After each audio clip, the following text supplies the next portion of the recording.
আমরা মহাভারতেও দেখতে পাই কমপক্ষে যেমন দুর্যোধন, হ্যাঁ সে কিছু ওরা অনেক অনীতির অনেক কাজ করেছে, কিন্তু আবার অনেক কিন্তু নীতির কাজও করেছে, নীতির কাজও করেছে সে। একবার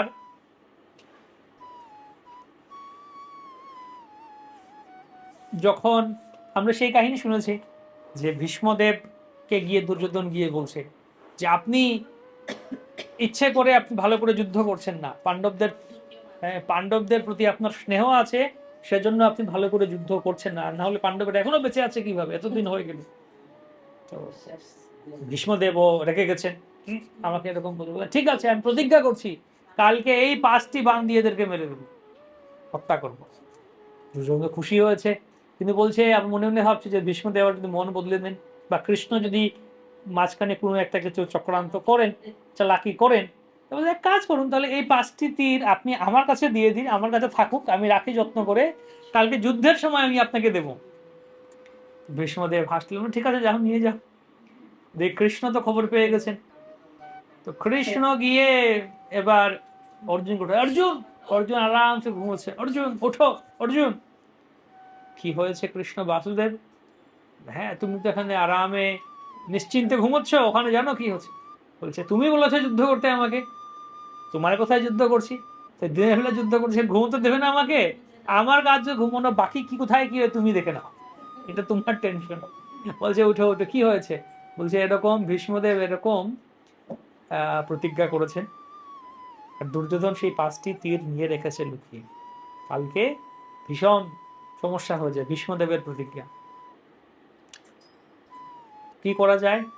তখন কৃষ্ণ বললেন যে একবার মনে আছে ওই দুর্যোধনকে এক গন্ধর্ব ধরে নিয়েছিল, বন্দি করে দিয়েছিল, এবং তখন অর্জুন গিয়ে যুদ্ধ করে ওই গন্ধর্বকে পরাস্ত করে দুর্যোধনকে মুক্ত করেন।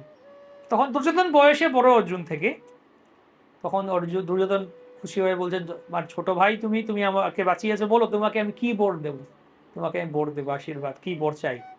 বলছে এখন কিছু চাই না, আমি পরে চেয়ে নেবে, তোমার ওই যে বর বাকি আছে, যাও এখন গিয়ে ওই বর চাও, ওই 5টি বাণ চেয়ে চেয়ে নিয়ে এসো। তো এবার বলুন ঠিক আছে, দুর্যোধন অর্জুন চলে এলেন কোথায়, দুর্যোধনের তাঁবুতে, শিবিরে, নক করলেন, টক টক, হ্যাঁ কে, এসো, আরে অর্জুন এসো।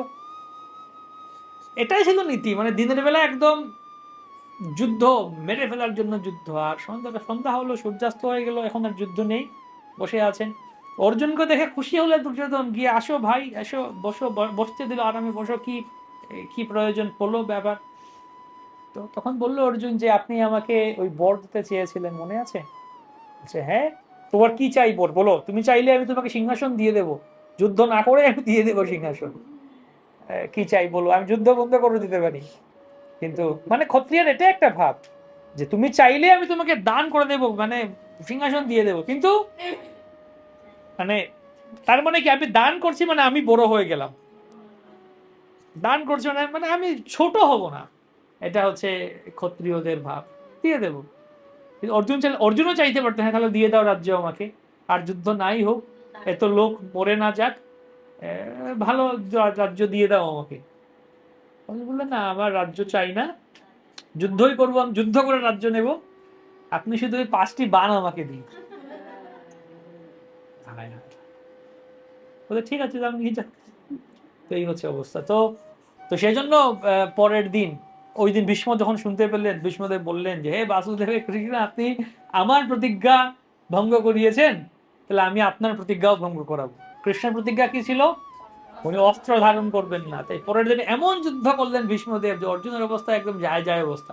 তখন কৃষ্ণ তিনি বাধ্য হয়ে তিনি রথের চাকা নিয়ে দিলেন উপরে, রথচক্র পানে, দুরন্ত বীর্য রথচক্র পানে। যাই হোক, দুর্যোধনের সেই নীতি ছিল। তারপরে আমরা সেখানেও দেখতে পাই, প্রথম সময় দেখলাম যে যখন অশ্বত্থামা, অশ্বত্থামা একদম এমন একটা কাজ করেছে, এটা ধর্মনীতির পুরোপুরি উল্টো। নীতি ছিল না, ব্রাহ্মণ হয়ে যেন ব্রহ্মবন্ধু বলা হয়েছে, নীতি কাজ করে মানে একদম অনীতির কাজ করেছে। কিন্তু দুর্যোধনের সে ওই পাণ্ডবদের মৃত 5 পুত্রকে হত্যা করে মাথা নিয়ে এলো, সে মনে করলো যে দুর্যোধন খুশি হয়েছে, খুশি হবে। দুর্যোধন দেখে খুশি হলো না, খুশি হলো না যে তুমি এটা ভীষণ অনীতির কাজ করেছো, তার উপর এটা হচ্ছে আমাদের বংশধর, শেষ বংশধর, এদেরকেও মেরে ফেলেছো। আর এরকম তুমি কাপুরুষের মতো রাতের অন্ধকারে ঘুমিয়ে আছো, তুমি গিয়ে হত্যা করেছো, মাথা কেটেছো, এটা তো ঠিক নয়। দুর্যোধনের কিছু নীতি ছিল, দেখতে পাই আমরা ওই সময় কিছু নীতি ছিল। মহাভারতের যুদ্ধে, রামায়ণের যুদ্ধে সবাই নীতি মানত, কিন্তু এখনকার কোনো নীতিই মানে না। এই যুদ্ধ হচ্ছে, লুকিয়ে গিয়ে টুক করে বোম মেরে চলে গেল, আক্রমণ করে দিল, বিষ খাইয়ে মেরে দিল কাউকে লুকিয়ে গিয়ে, তো এইগুলো নেই। এত যুদ্ধ না, কিছু কিছু বিষ খাইয়ে দিয়েছিল বা এই সেই ছিল, দেখতে পাই। নীতিও ছিল, অনীতিও ছিল, নীতিও দেখিয়েছে। কিন্তু বর্তমানে তো কোনো ধর্মনীতিই নেই। কলিযুগে যত দিন যাচ্ছে ধর্মনীতির অভাব। তো মানুষের মধ্যে ওই সাধারণ একটা নৈতিকতা, যে নীতি মেনে চলবো, আমি ধর্মনীতি মানবো, ধর্মনীতি মেনে তার মধ্যে যতটুকু সুখ পাই, শান্তি পাই, সেটা নিয়ে সন্তুষ্ট থাকবো আমি। মানুষ চায় এখন এখন নীতি ছাড়াই, মানে শর্টকাটে বড়লোক হতে, ধন পেতে, আনন্দ পেতে, এবং আমি সুখ ভোগ করতে গিয়ে যদি আরো 10 জন কষ্ট পায়, বা যদি আরো আমি অনীতির আশ্রয় গ্রহণ করি, সেটাই ঠিক। বিভিন্ন ধরনের ভাবে কেউ কেউ সরাসরি করে চুরি করছে, ডাকাতি করছে, প্রতারণা সরাসরি করছে, আর কেউ কেউ সরাসরি না করলেও ঘুরিয়ে ফিরিয়ে অনীতির কাজই করছে, নীতিহীনতার কাজই করছে। তো এই 4টি জিনিস কলিযুগে বলা হচ্ছে যত দিন যাবে তত এই 4টি জিনিস কমতে থাকবে। ভবিষ্যতে এমন হবে মানুষের আয়ু আরো কমে যাবে। এখন তাও তাও মোটামুটি টার্গেট করে অনেকে প্ল্যান করে, কি 60 বছর হলে আচ্ছা ঠিক আছে, আপনি ইন্স্যুরেন্স করতে যাবেন, টার্গেট করে ঠিক 60 বছর পর্যন্ত করুন বা ইয়ে করুন।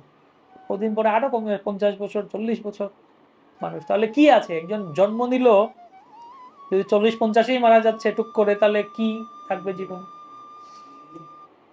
আরো কমবে আয়ুষ্কাল, দয়া স্মৃতি শক্তি থাকবেই না মানুষের। ভবিষ্যৎ ঘোর কলির কথা বলবো আমরা পরবর্তীতে, ভাগবতে আছে, ঘোর কলি যখন থাকবে আরো অবস্থা খারাপ হয়ে যাবে। এই জন্য এই কলির কলুষ থেকে মুক্ত হওয়ার জন্য আমাদের একমাত্র উপায়, যেটা গতকালকে আমরা পড়ছিলাম, যে আলোচনা করছিলাম, ভগবানের কথা, হরি কথা শ্রবণ কীর্তনে মগ্ন থাকতেন।